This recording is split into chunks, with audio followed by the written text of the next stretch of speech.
What's up, everybody? Welcome back to my channel. Welcome if you're new. I hope that you all are doing well.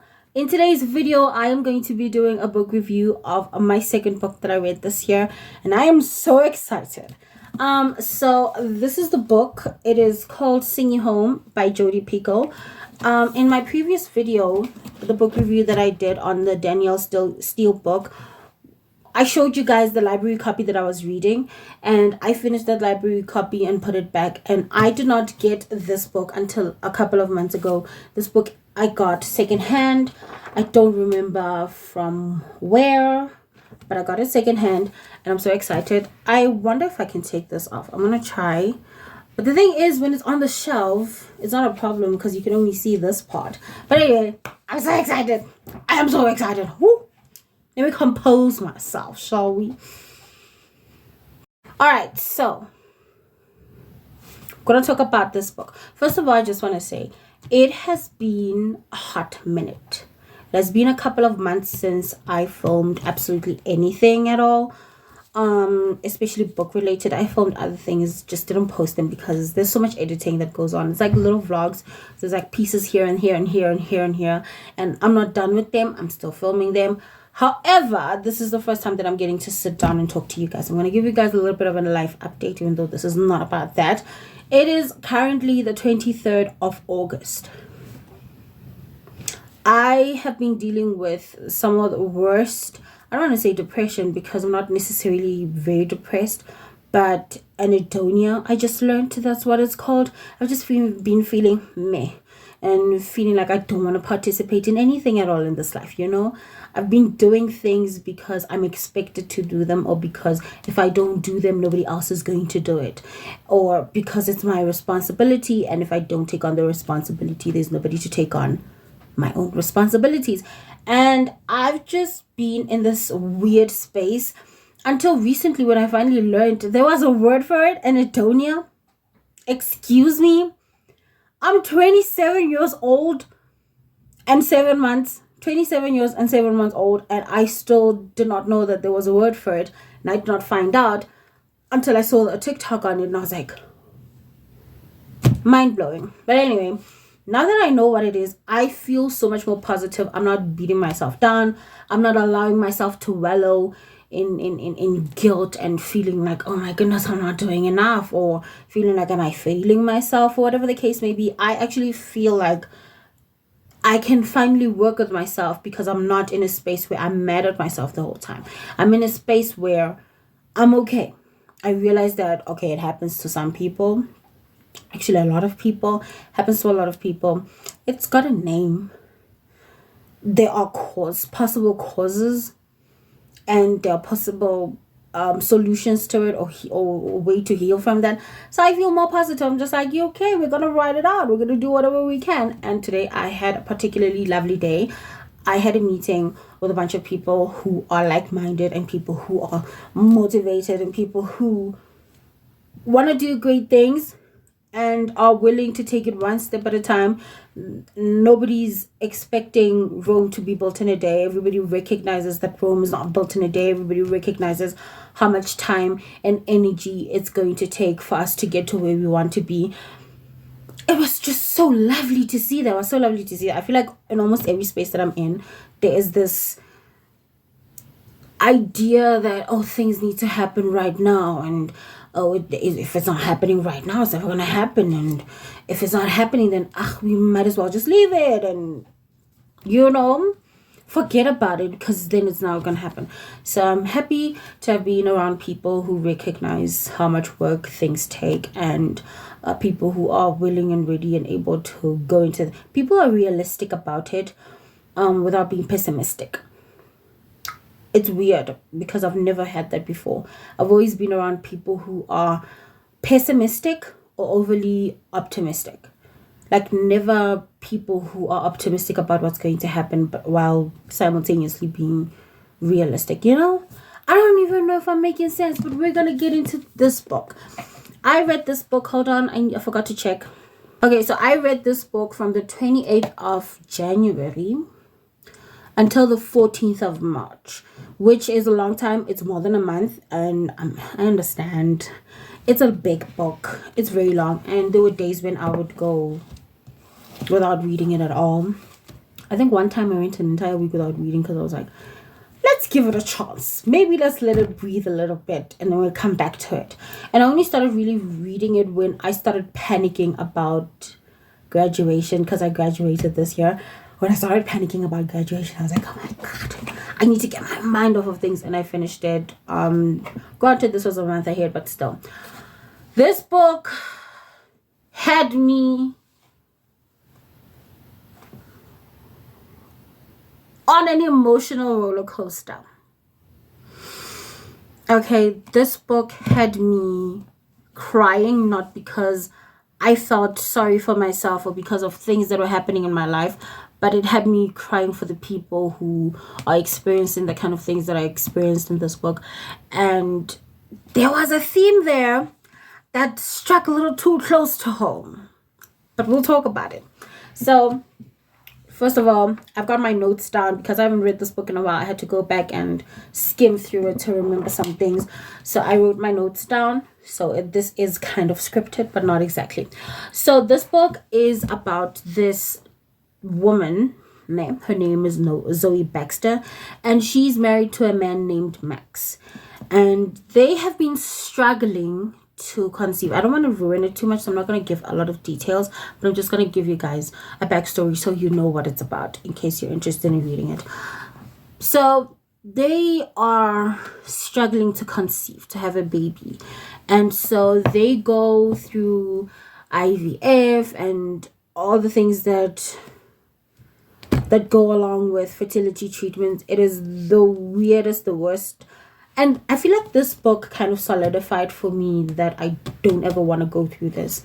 And I'm somebody who has PCOS and endometriosis as well. And I told myself, if I ever for a single second think of having children, IVF is never going to be a way that I'll go. If I can't conceive naturally, it's never going to happen. And I don't want it to happen. I don't want to go through IVF. There's a lot of emotional turmoil that goes with it. So much money that goes into it. It's not worth it in my opinion. And this is just my opinion. If somebody else out there wants to go do IVF, all the best with that. Good luck. May God see you. May He bless your womb. Okay. So, anyway, I want to leave that part. But, then something happens and they decide to go through a divorce. She and the husband. They go through a divorce.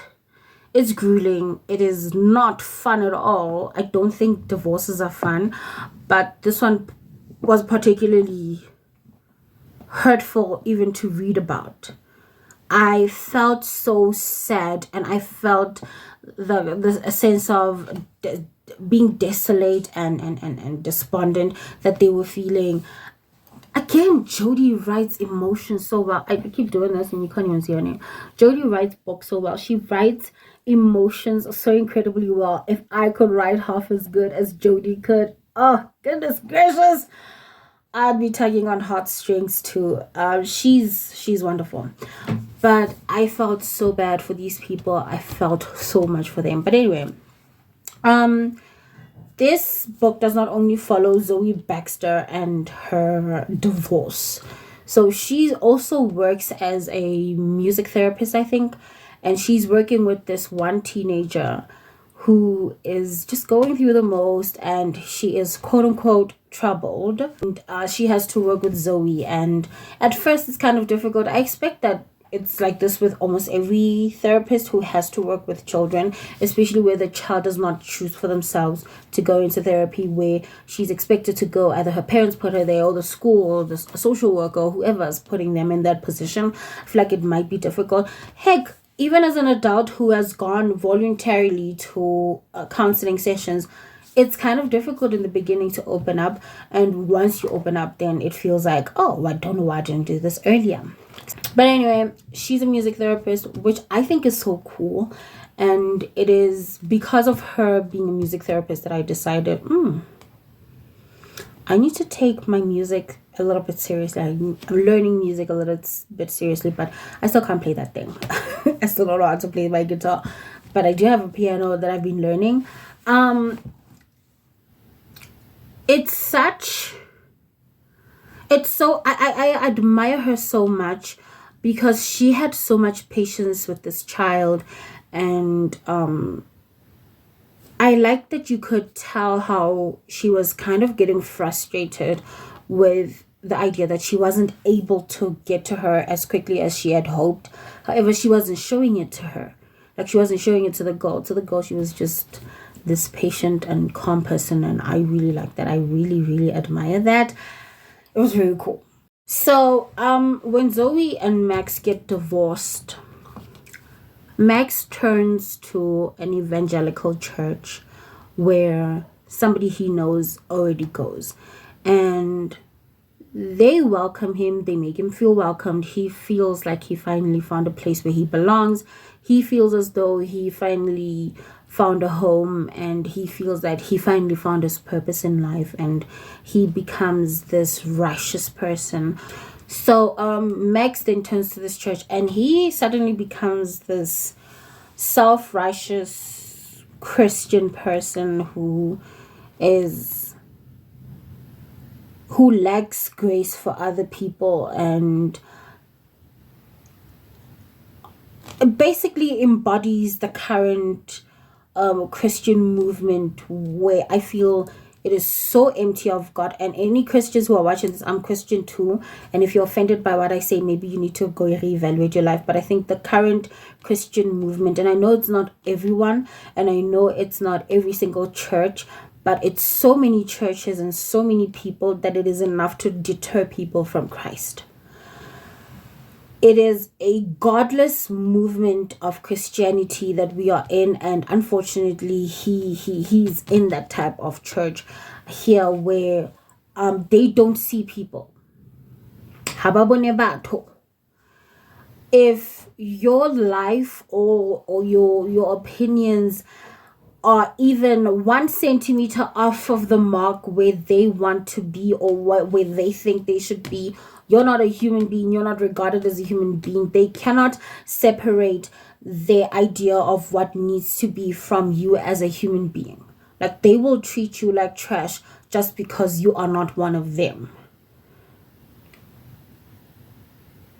And now I'm not sure if I'm talking about people or if I'm talking about the book.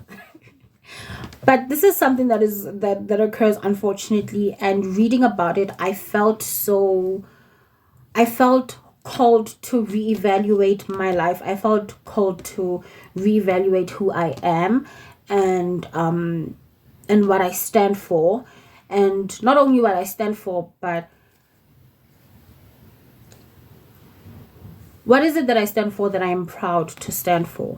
What is it that I stand for that I could change? It really challenged me as a Christian. It challenged me as a Christian to say, how do you view people?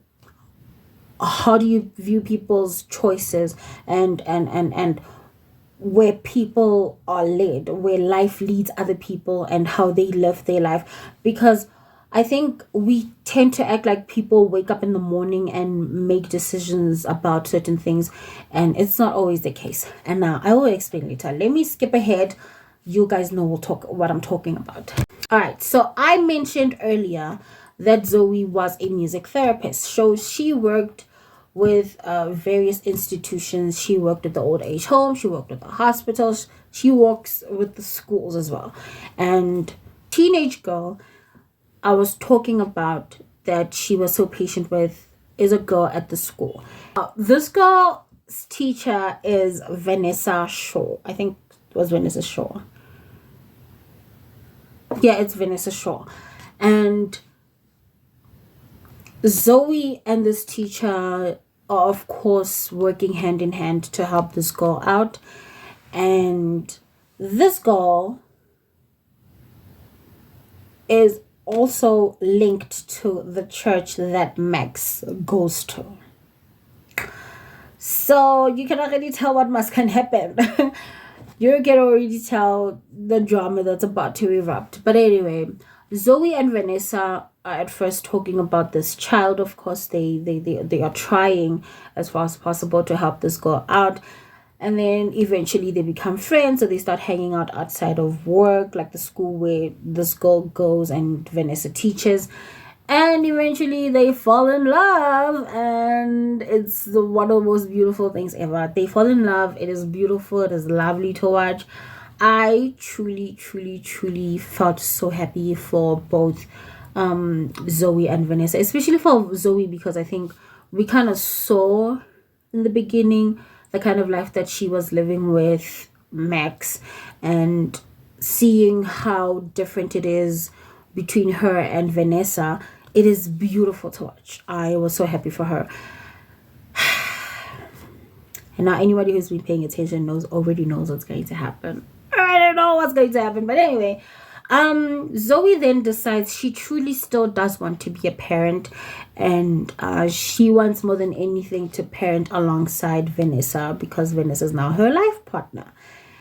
And she goes to the clinic where they did the IVF and was like, yo, what's up? My embryos, yeah, I'd like those, please, because we want to have a child. My wife and I want to have a child. And they tell her, oh, sorry, we can't release those embryos to you, because these embryos are tied to both you and their dad, right? Because you guys were married. And she goes, yeah, but we were divorced now. And they're like, doesn't work like that. That's not the policy here. The policy here is that both parents need to sign off, or at least one parent needs to give up rights to these embryos. The nightmare. Now, Max has a brother and Adam and a sister-in-law who goes to that church that they go to, who have also been struggling to have children because the man is not fertile. I think it is his brother who's not fertile. I stand to be corrected. His brother's not fertile, so they now want Max to give them their embryos. And Zoe's like, excuse me, those are my children. I'm going to raise them myself. And it's a whole thing. I don't need to go into details, but it's a lot of the Christian church, the church people saying that Zoe and Vanessa are living in sin, and they can never really raise the children right, and they put all these toxic ideas into Max's mind, and telling him, yo, you can't allow that to happen. You can't allow your children to be born into sin and to live with parents who are living in sin. And it's a whole thing. They go to court, and the dispute is wild, and there's always going to be the media involved in a Jodi Picoult book, and public opinion is a big deal. I don't know how she does it. I don't know how Jodi does it. She makes it feel so real. Like, you feel like this could happen to my next door neighbor. This could happen to somebody who lives in my neighborhood. These kind of things could happen at any given point in time. It is crazy. It is crazy how she writes. I love it. I absolutely am in love with the way she writes. But it's a whole thing. But then Max has a come to Jesus moment, and he starts doubting whether he should be fighting Zoe on this or not. And in the end, he ends up getting the rights to these embryos, and instead of giving them to the brother like everybody in the church was hoping he would, he just give them to Zoe. Was like, you're a mom. You're the mom, so you should have these embryos and have children. You and Vanessa will be great parents.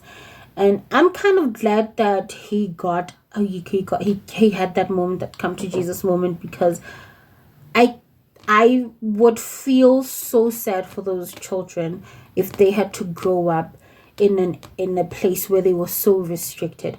Because let's be honest, with a lot of families and a lot of churches, the children are not given the opportunity to make decisions for themselves. They are told from day one, you will do X and you will do Y and you will do Z, and you will not fail. You will not miss the mark. Okay? We have decided for you what kind of life you will live, and you will live that life, full stop, no negotiations. So yeah, all in all, this book was just eye-opening. in many ways. Actually, it helped me question what family means, and not like the people who are in your family, what do they mean to you, but like what makes a family, who do you consider family. And it's so wild when you think about it. I don't know why I'm whispering. Another theme that occurred was that I picked up on was the idea of religion versus rights, human rights, right? And it really, really, really got me thinking, because of course we know what is happening right now in that one popular country, that one where they have their rights taken away, they're getting their rights taken away from them, and everything is justified by saying that, oh yeah, it's not in the Bible. Like, oh, shut up, you don't know Jesus. I'm tired of godless people talking about the Bible like they know Jesus. I'm tired. I'm tired. I'm tired. I'm fed up. I'm up to here.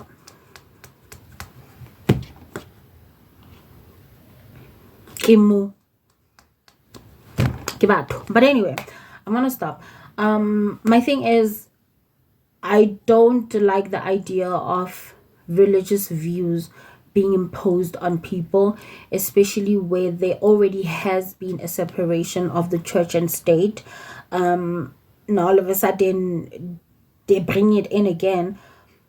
It doesn't make sense. It does not make sense to me. And whoever thinks that makes sense needs to go sit in the corner somewhere and get into really reading the word. If you're a Christian, read the Bible and get the context right, and just shut up for a while. I said it.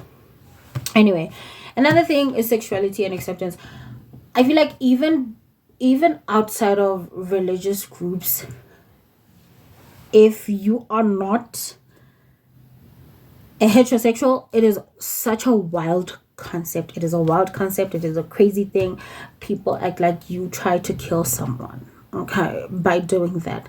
And it is crazy to me. And it was nice kind of watching, reading about Zoe and Vanessa, and kind of seeing what they went through, and kind of like what they were feeling, and getting the inside scoop on how it happened. It just happened. It's not like they had control of it. It's not like they woke up in the morning like, you know what, today I'm going to just decide, when I see Vanessa, I'm gonna fall in love with her. When I see Zoe, I'm gonna fall in love with her. I'm gonna make her fall in love with me. It wasn't like that. It was just something that happened so naturally, like it happens in heterosexual relationships. So that was nice to watch. That was nice to kind of see the insights, to get the inside scoop, because obviously you get to see their thoughts or read their thoughts. So that was very cool. And seeing how some people accepted them and just kept going like nothing happened, I admire that so much. I admire people who don't make a big deal about these things, who just accept the people for who they are. Like, oh, okay, you're not interested in what I'm interested in. Great. You found what you're looking for. Absolutely wonderful. I'm so happy for you. I truly, truly, truly, truly admire that and aspire to be that person in my life. And then another thing was healing. Music as healing.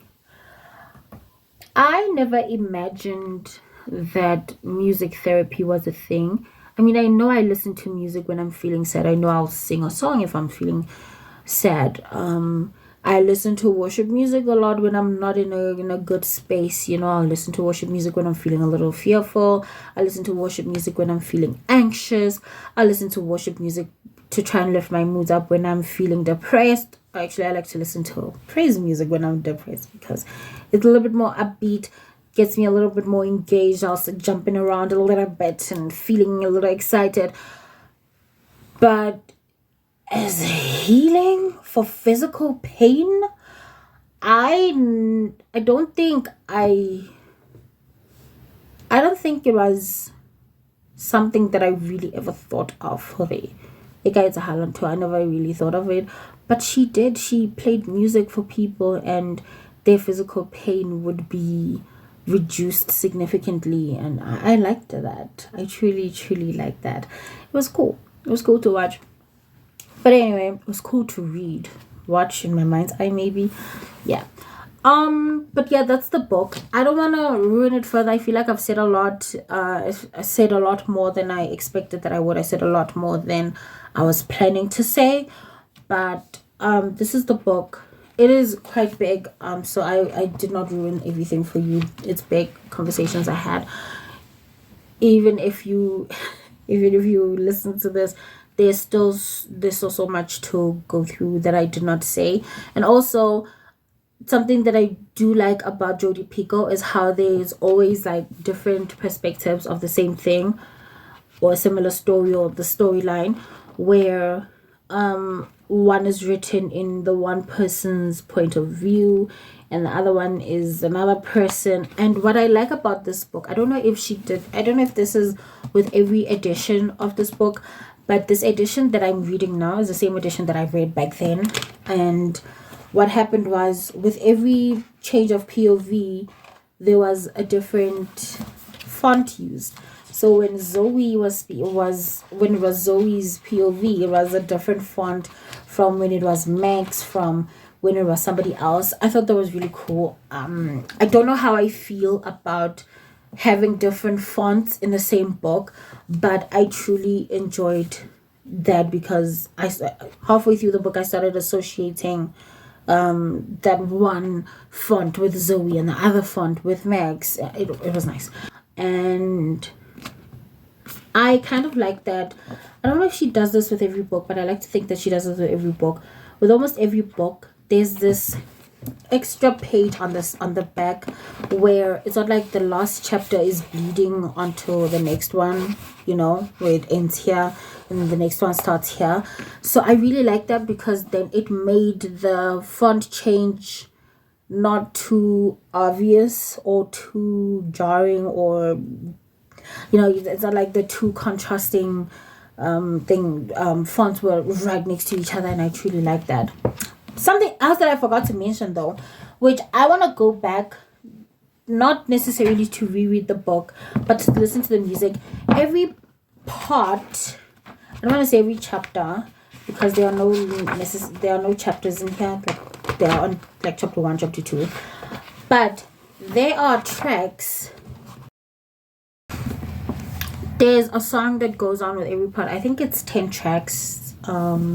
And they used apparently there was a CD that came with this book when it first came out that you could also get, and you could listen to each song as it goes. Like, it shows you track 1, track 2, and apparently listening to that while you're reading, or at least having that song in the back of your head while you're reading, gives you a better experience. And because Zoe is a music therapist, of course, it's so interesting to me. I want to listen to that CD, and I don't know where I'm ever gonna find it, and I'm hoping that somewhere I'm going to be able to find these tracks, because I want to listen to them, and perhaps even reread the book. Maybe not this year, because I want to keep reading other books. I'm excited to read other books.